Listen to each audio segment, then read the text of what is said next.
մեր նախարարության եւ համակարգի դեմքը կանացի է։ Ինչու հենց ձեզ ընտրեցին միանգամից այդպիսի լուրջ պաշտոնի։ Նախաձեռնող հանդիսացա նաեւ առաջարկելու, որ ես այս ոլորտում գիտելիքներ ունեմ եւ մեծ սիրով կընդգրկվեմ նաեւ որպես այս ոլորտը համակարգող անձ։ Ձեր սպասելիքը ես չեմ կարող արդարացնել, որովհետեւ դա հնարավոր չի։ Ոչ մի կառավարություն, ոչ մի նախարար իր 5 տարվա ընթացքում չի կարող լուծել համակարգի բոլոր խնդիրները։ Դուք ոնց եք այս ժամանակաշրջանը ապրում, երբ նրանք մեկը բանակում է եւ մյուսն էլ պետք է գնա։ Վտանգը բոլորիս համար է, այդ թվում իմ ընտանիքի, եւ եթե ես պատրաստ չեմ, որ իմ տղան էլ իմ մերոնք էլ պիտի դրա մեջ լինեն, ես ինչ գործ ունեմ այդտեղ։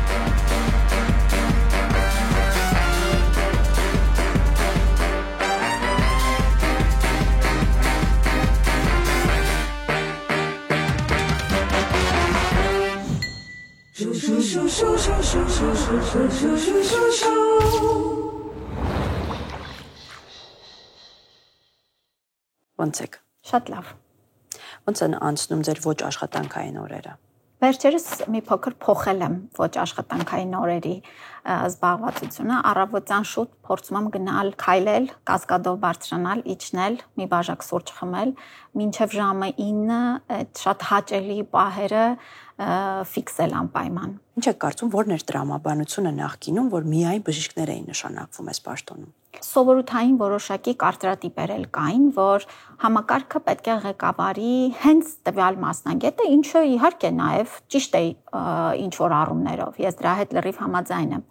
բայց կարծում եմ նաև քաղաքական պաշտոնների բովանդակությունը եւ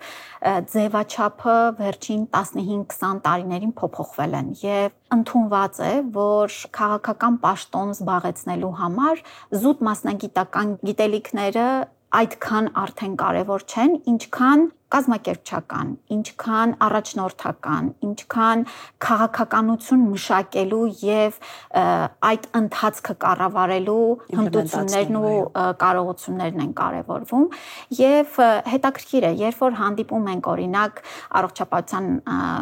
համաշխարհային կազմակերպության շրջանակներում տարբեր երկրներից նախարարներ են լինում, պետք է ասեմ, որ մեծամասնություն է հիմա ոչ բժիշկներ են, այսինքն այս տենդենսը նկատելի է եւ իհարկե դրա հաջորդ փոխնախարարների, մասնագիտական կառույցների ներկայացուցիչները միանշանակ մասնագետներ են։ Ինչպես ընտրությունը հենց ձեզ վրա կանգ առավ, ինչ եք կարծում, ինչու հենց ձեզ ընտրեցին միանգամից այդպիսի լուրջ պաշտոնի։ 2018-ին սովորական ընթացք չէր նշանակումներ իրականացնելու եւ այնքան արագ էին զարգանում գործընթացները եւ կառավարությունը երբ որ ձևավորվեց, իհարկե ես մասնակից լինելով մինչ այդ քաղաքական գործընթացներին թիմի անդամ լինելով միանշանակ իմ նաեւ աջակցությունը եւ իմ պատրաստակամությունը մասնավոր ոլորտից դուրս գալու եւ ընդգրկվելու քաղաքական պաշտոն զբաղեցնելու մասով եւ այդ պահին ինքս չեմ կարող ասել ինչու ընտրեցին ինձ, բայց ես նախաձեռնող հանդիսացա նաեւ առաջարկելու, որ ես այս ոլորտում բավականին գիտելիքներ ունեմ եւ մեծ սիրով կընդգրկվեմ նաեւ արդեն գործադիր իշխանությունում որպես այս ոլորտը համակարգող անձ Այնուհետև մի քանի հանդիպումների արդյունքում պարոն Թորոսյանի հետ արդեն գծեցինք, թե որ ոլորտների համակարգումն է ինձ ավելի ճիշտ այդ մասով սկսելու եւ շատ ուրախ եմ, որ հենց առողջապահությունում ընդգրկվեցի։ Այսօր էլ ես իմ ոլորտը, այս ոլորտը շատ սիրում եմ։ Բավականին բարդ շրջանում դուք ստանձնեցիք նախարարի պաշտոնը։ Ներքին ինչ վստահություն, որտեղից էր այդ վստահությունը, որ դուք կարող եք համակարգը ոտքի կանգնեցնել։ Դեք այդ պահին երևի թե պատասխանատվության զգացումը այնքան մեծ էր, որ եթե ոչ ես, ապա ով, ապա ինչպես պետք է թողենք եւ արդեն լինելով դրա մի մասը եւ կուտակելով կարողությունը, փորձառությունը այդ կրիզիսային իրավիճակում կառավարելու, որ ինչ որ առումով ժամանակ չեղավել շատ խորը մանրամասն վերլուծելու կկարողանամ թե չէ։ Իհարկե կասկածներ կային, միանշանակ, եւ կասկածներ կային նաեւ ընտանիքի առումով, չէ՞ որ երեխաները դեռ այդքան մեծ չէին եւ փոխնախարարի պաշտոնն էլ ինքը ենթադրում էր շատ ուժ ժամեր աշխատանքի, մանավանդ այդ ժամանակահատվածում, բայց ինչ որ առումով հանրային ուշադրությունը նախարարի վրա անգամներով ավելի մեծանում է։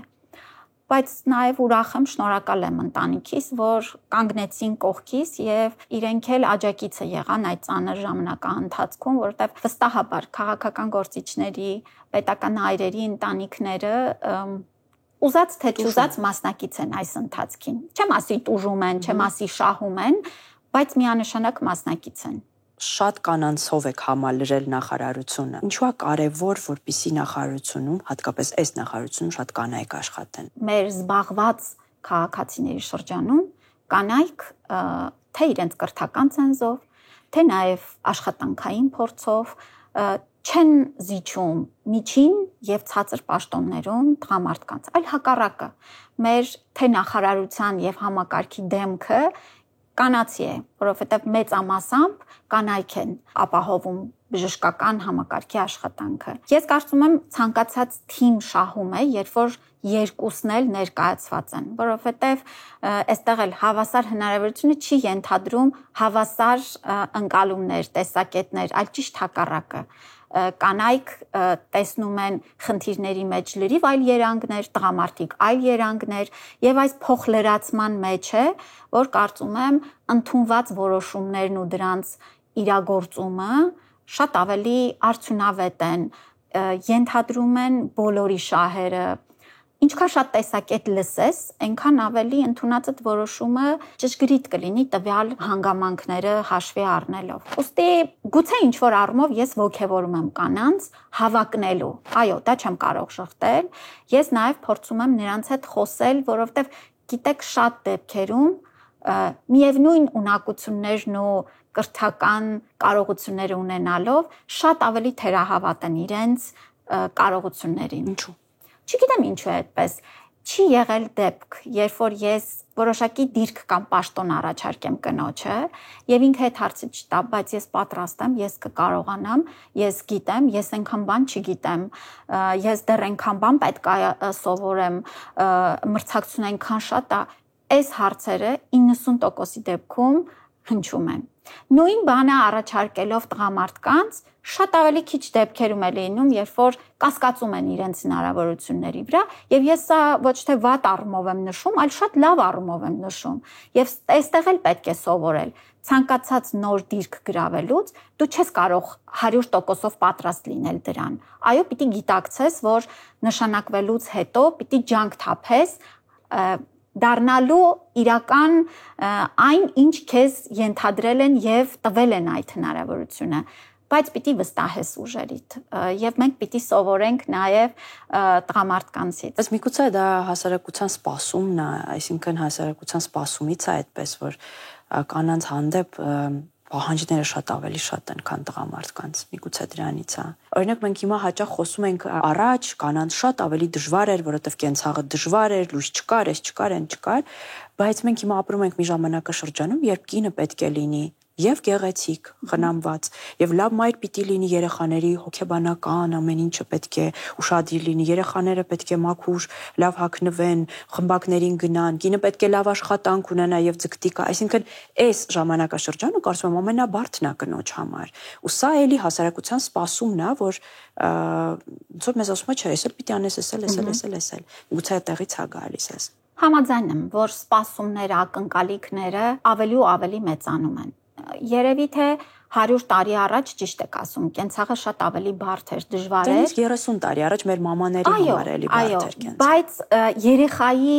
լավ նկատմամբ լավ մայր լինելու սպասումներն էլ ավելի սահմանափակ էին, ճիշտ եք ասում։ Երեխան կերած էր, հագնված էր, բակում խաղում էր իր համար։ Իդեալական մայրը։ Արդեն բավական է։ Այսօր ինչ որ չափազանցված մոտեցում կա, որ դու պիտի հասցնես երեխայի բոլոր պահանջմունքները բավարարես, նրա համար ստեղծես զբաղվածության կատարյալ այսպես հնարավորություններ եւ այդ ընթացքում էլ ինքդ քեզ խնամես, աճես, մասնագիտորեն աշխատես, ակտիվ լինես եւ այլն եւ այսպես սուպերմենի, սուպերվումնի ակնկալիքներ կան։ Սա ինչ-որ առումով բարդացնում է, որովհետև թվում է, թե դա անիրականանալի, ինչ-որ հորիզոն է, որին պիտի անընդհատ ձգտես։ Բայց մյուս կողմից էլ, եթե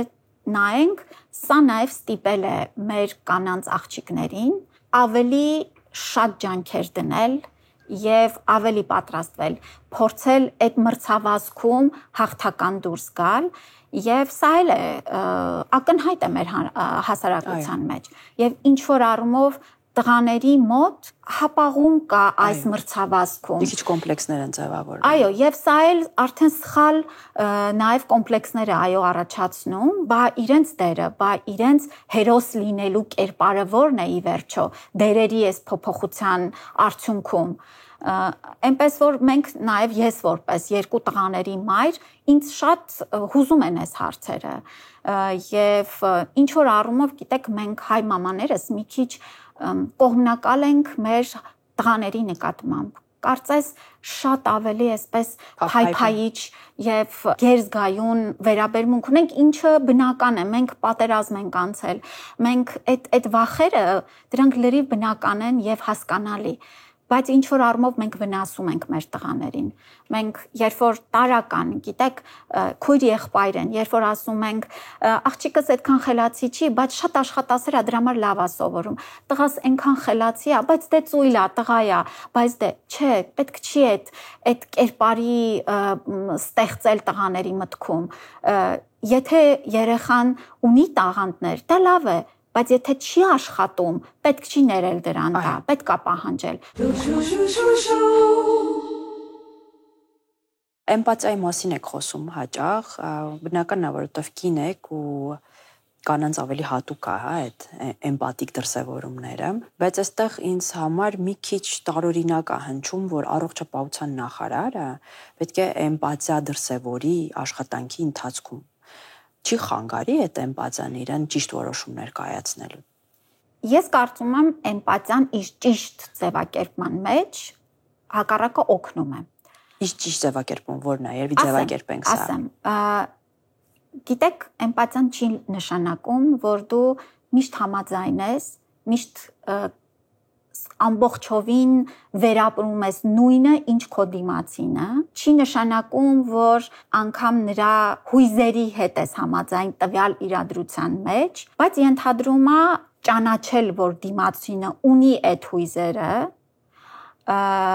եւ քո որոշումների մասով էլ հարգանքով կարողանաս փոխանցել ինչու մի բանը այո, իսկ ինչու մի բանը ոչ։ Այսինքն ունենալ հստակ քո պատկերացումները, բայց անգամ եթե դրանք տարբեր են ակնկալիքից, փորձել դրանք ճիշտ ձևով փոխանցել։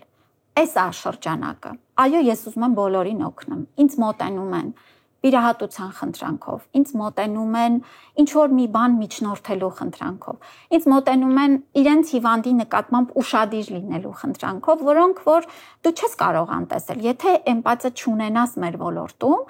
ցինիկ դառնաս, ապա գիտեք մենք ռոբոտ չենք եւ առողջապահության մեջ անգամ եթե կա լավ սարքավորումը, լավ ենթակառուցվածքները եւ ինչ որ առումով պրոֆեսիոնալ բժիշկները, բայց մարդը կենտրոնում չի կարևոր չեն իր հույզերը, դա լավ համակարգ չի։ Բայց այնուամենայնիվ ուզենալով օգնել բոլորին, դու հասկանում ես, որ դու ունես սահմանափակ հնարավորություններ։ Եվ իհարկե պետք է առաջնահերթություններ հասկանաս։ Ես էլ եմ շատ դժվար որոշումներ ա, երբ որ ունես 2-3 դեպք ու պիտի որոշես, որ ուղղությամբ պիտի գնան քո սահմանափակ ֆինանսները։ Այստեղ էլ գալիս են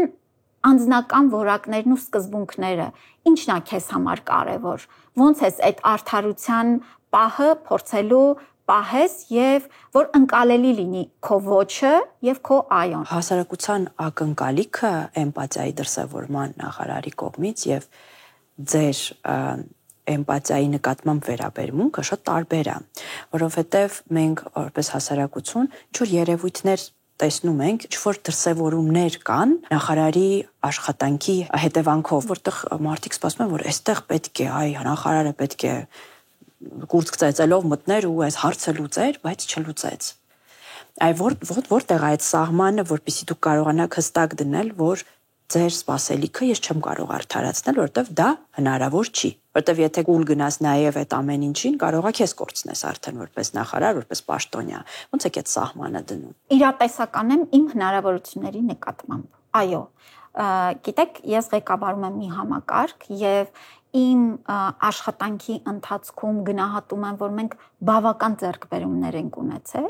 բայց ես հասկանում եմ, որ ոչ մի կառավարություն, ոչ մի նախարար իր 5 տարվա ընթացքում չի կարող լուծել համակարգի բոլոր խնդիրները։ Դա անիրատեսական սպասումներ են։ Եվ երբեմն այդ ակնկալիքները վերաբերելի են նաև մեր ընդհանուր, օրինակ, իրար հետ շփվելու կուլտուրային, երբ որ մեր ժողովուրդը, պացիենտները ակնկալում են, որ բժիշկը պետք է նաև ժամանակ տրամադրի նրանց հույզերին, պետք է շատ մարդկային լինի, եւ այլն, եւ այլն, եւ այլն։ Հարգանքով խոսեն բոլորը, ուշադիր լինեն բոլորը։ Այո, սրանք այն կարևոր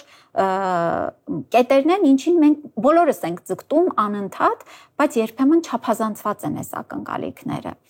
Այստեղ նորից պիտի վերադառնալ, որ ես ունեմ ինչ որ մի ժամանակահատված իմ լուման բերելու համակարգի զարգացմանը։ Ես իմ ուժերը, հույզերը, կարողությունները պիտի բերեմ շատ ֆոկուսի եւ հասնեմ այն նպատակներին, ինչ որ դրել եմ ինձ համար։ Լսելով իհարկե նաև մեր ժողովրդի ակնկալիքները միանշանակ առանց դրա չի լինում, բայց լինել իրատեսական։ Ես ամենակարող չեմ, ոչ մեկ ամենակարող չէ, որևէ մարդ, որևէ աշխատանքի վայրում չի հասնում կատարելության, բայց կարևոր է, որ ամեն մեկը իր հասանելիքը անելով, հերթով գալով, թողնելով համակարգը ավելի լավը, քան ստացել են, մենք մի կետին իհարկե կունենանք այն, ինչի մասին երազում ենք։ Քաղաքական գործիչը չպետք է սպասի, որ իրան պետք է սիրեն, որպես հետևանք նաև սերը կա, բայց դու միշտ պիտի սպասես, որ ինչքան սեր ստանաս, այդքան էլ պիտի ստանաս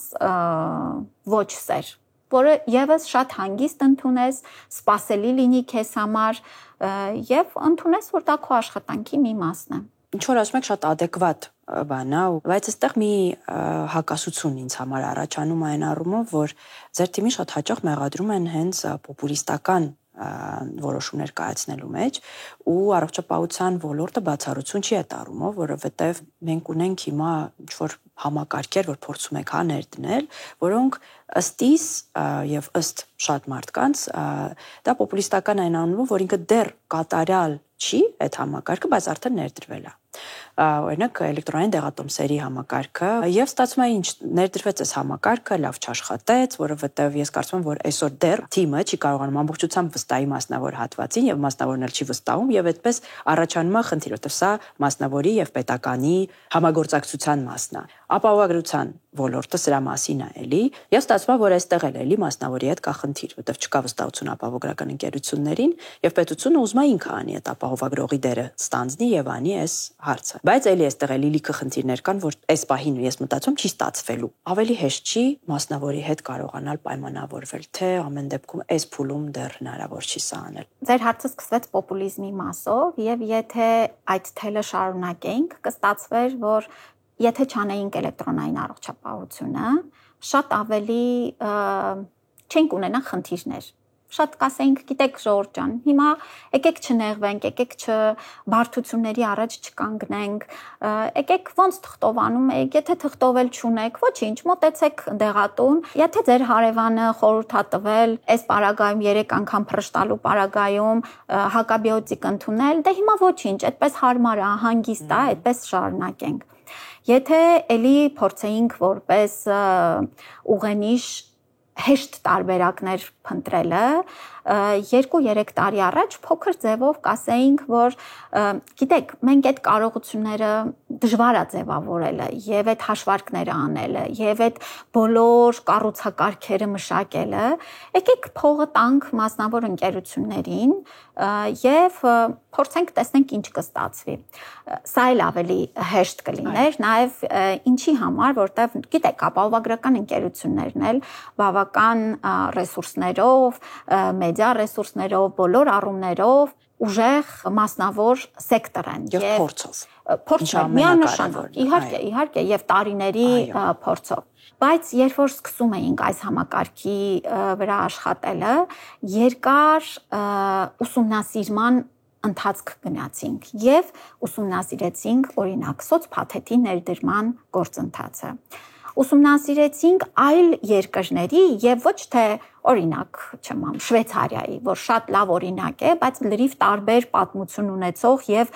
զարգացման ընթացքում գտնվող, այլ այն երկրների փորձ ուսումնասիրեցինք, որոնք մեր թե բնակչության չափով, թե տնտեսական զարգացվածության եւ այլն առումներով մեզնից առաջ են եւ այն ճանապարհն են անցել, որը մենք ենք ուզում անցնել։ Մենք երկար էքսպերտային խորհրդատվություններ անցանք եւ արդյունքում ձևավորեցինք, որ Հայաստանում այս պահին ելնելով մեր տնտեսական ցուցանիշներից, մեր ժողովրդագրական, հիվանդացության եւ այլն ցուցանիշներից այս պահին շատ ավելի արդյունավետ է, որ ունենանք մեկ ապահովագրական ընկերություն բազային փաթեթը ապահովելու համար,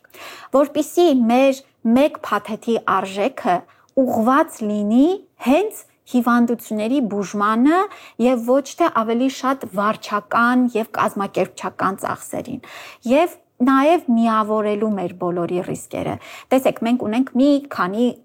ապահովագրական ընկերություններ, որոնք այս տարիների ընթացքում արդեն ունեն 100,000-ից ավել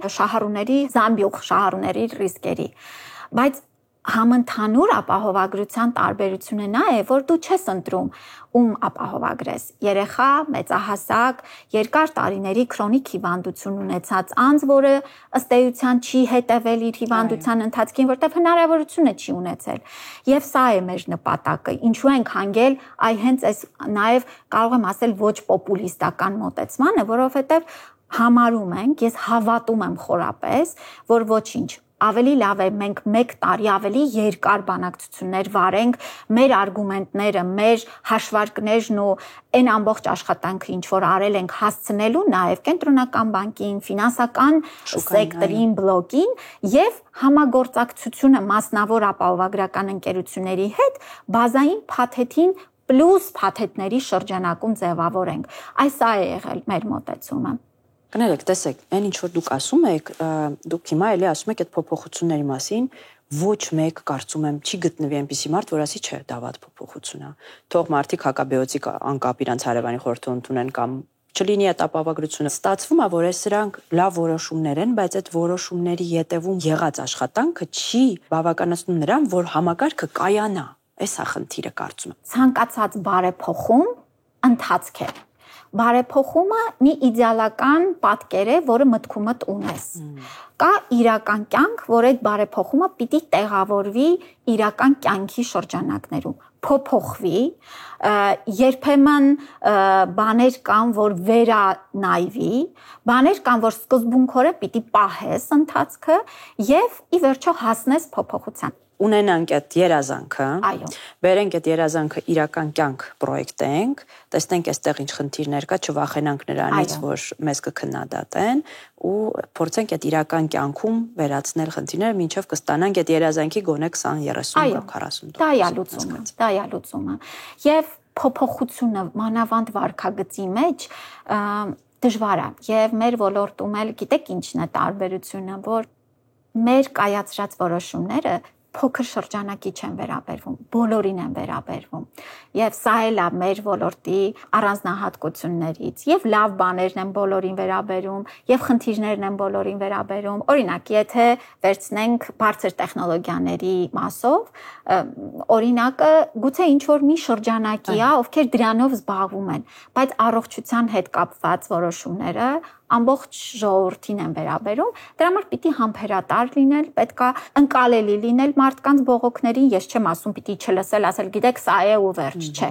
Պետք է այդ երկխոսությունը տանելով, բայց չհոգնել, չթևաթափ չլինել եւ հավատալ, որ դու ճիշտ ուղղությամբ ես գնում։ Ձեր տղան ծառայում է բանակում եւ ձեզնից հենց իմացա, որ երկրորդ տղան էլ շուտով պետք է նայել գնա ծառայելու։ Մի կողմ դնենք պետական պաշտոնը, խոսենք ձեր որպես Անահիտ, մոր, էմոցիաների եւ զգացողությունների մասին, հատկապես այն турբուլենտ ժամանակաշրջանում, որ մենք ապրում ենք, հա, եւ պատերազմ ենք տեսել եւ այս հասկանում եմ, որ պատերազմից հետո շատ ավելի վախենալու է այդ բանակ ասվածը, շատ ավելի ծանր է այդ թեման։ Դուք ո՞նց եք այս ժամանակաշրջանը ապրում, երբ նրանք մեկը բանակում է եւ մյուսն էլ պետք է գնա։ Շատ դժվար, չեմ կարող ասել, որ հեշտ։ Արդեն օգոստոսին լրացավ 1 տարին, միջնեկ տղաս Լևոնը ծառայում է։ Անցյալ տարի այս ժամանակաշրջանում ես շատ բարդ հոգեբանական վիճակում էի, շատ։ Ինչ էիք մտածում, ինչն էր բարդ ձեզ համար։ Վախեր, անհանգստություն, անընդհատ անհանգստություն եւ կապված պատերազմի հնարավոր վտանգի մասով եւ անհանգստություն բանակում լինելու մասով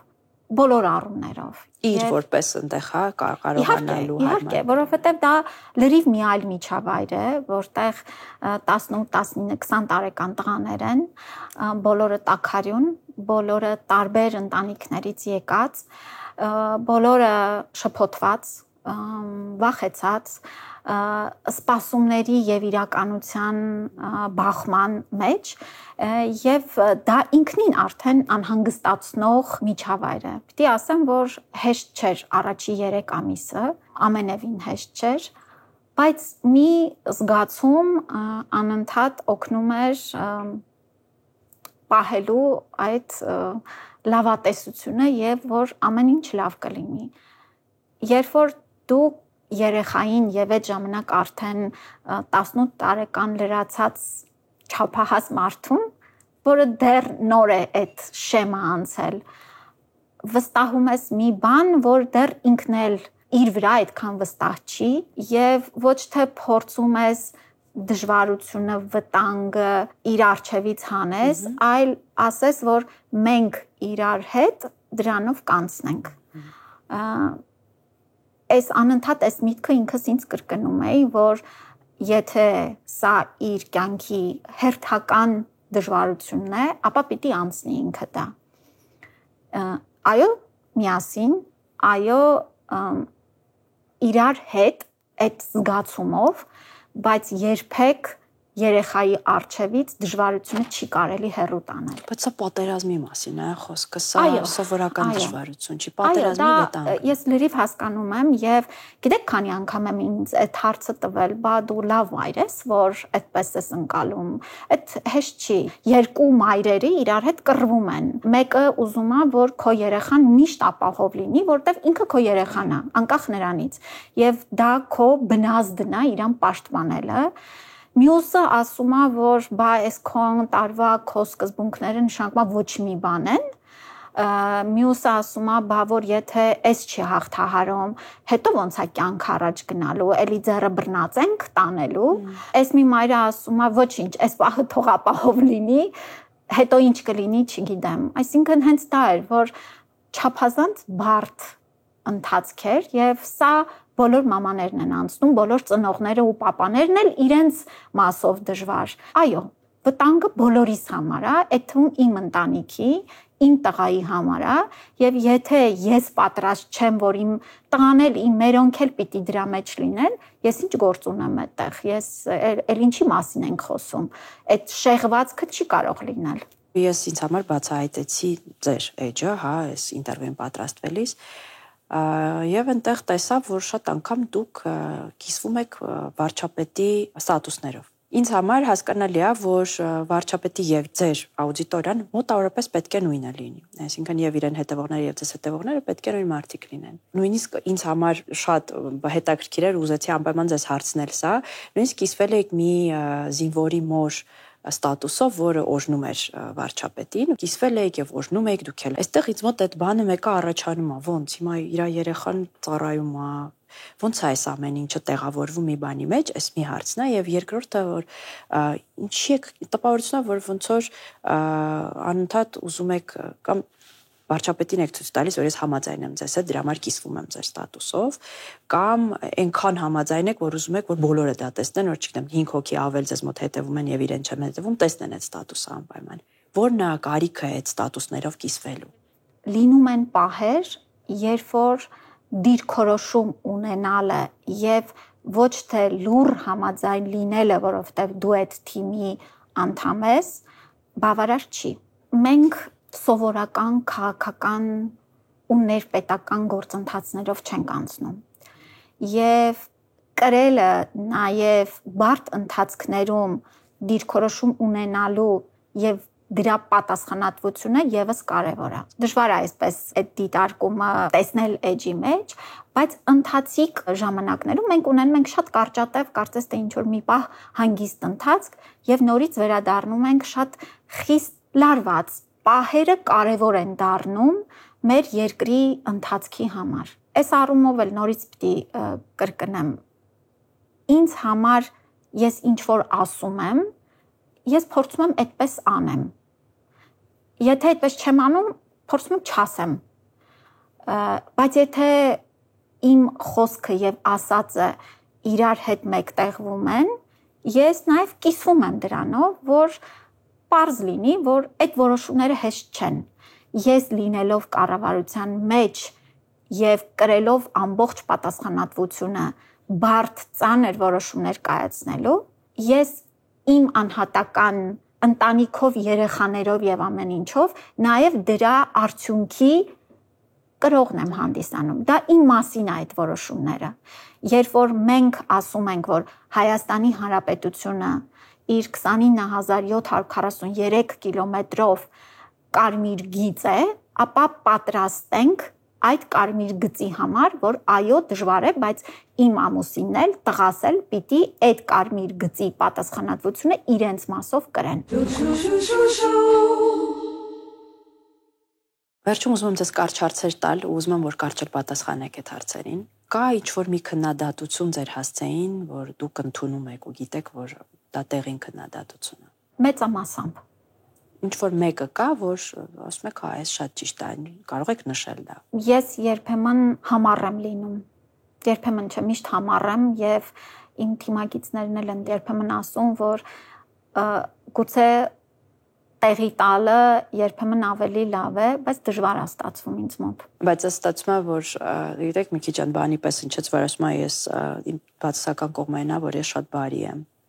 Մի քիչ ցած համառությունը ինքդ շատ բացասական բան չի։ Երբեմն բացասական է դառնում։ Ես բացասական երանգն եմ ասում, լավ երանգով չեմ ասում։ Հա, որ համառությունը կարող է ավելի սխալ ուղղություն տանել, իսկ այդ հասկացա։ Ինչպես են ձեզ հիշելու։ Կուզեմ հիշեն ժպտերս օգնող։ Չի մասին եք երազում։ Երազում եմ խաղաղ երկնքի տակ զարգացած եւ երջանիկ Հայաստանի մասին։ Չեք վախենում։ Վախենում եմ պատերազմից, վախենում եմ կոնֆլիկտներից, չեմ սիրում կոնֆլիկտներ։ Վախենում եմ չիրագործել իմ երեխաների համար այն ինչ որ ուզում եմ իրագործել։ Ինչպիսին է միջին վիճակագրական հայը։ Թումանյանի կերպարներից ամենալավն է նկարագրում։ Բարի, երբեմն մեծամիտ, երբեմն միամիտ, ընդունող, պայքարող, բայց ունի նաև թուլություններ, որ պիտի հաղթահարի։ Եթե ձեր կյանքին մնար 5 րոպե, ինչ կանեիք։ Կզանգեի բոլոր այն մարդկանց, ում սիրում եմ ու ինձ հատուկ ոճով կասեի բոլոր այն բառերը, որը օրվա մեջ ասում եմ, բայց միշտ քիչ եմ համարում, որ իրանց շատ եմ սիրում, որ երջանիկ եմ, որ իրեն կան իմ կյանքում, որ հույս ունեմ, որ իրանց կյանքը ուրախ եմ դարձրել ավելին, քան թե առանց ինձ կլներ։ Դուք ամեն օր ասում եք ձեր սիրելի։ Ես շատ եմ ասում, քրոջս, մամայիս, ամուսնուս, երեխաներիս։ Շատ շնորհակալ եմ ձեզ Տիկին Ավերնեսյան այս գեղեցիկ ու անկեղծ զրույցի համար։ Ես եմ շնորհակալ։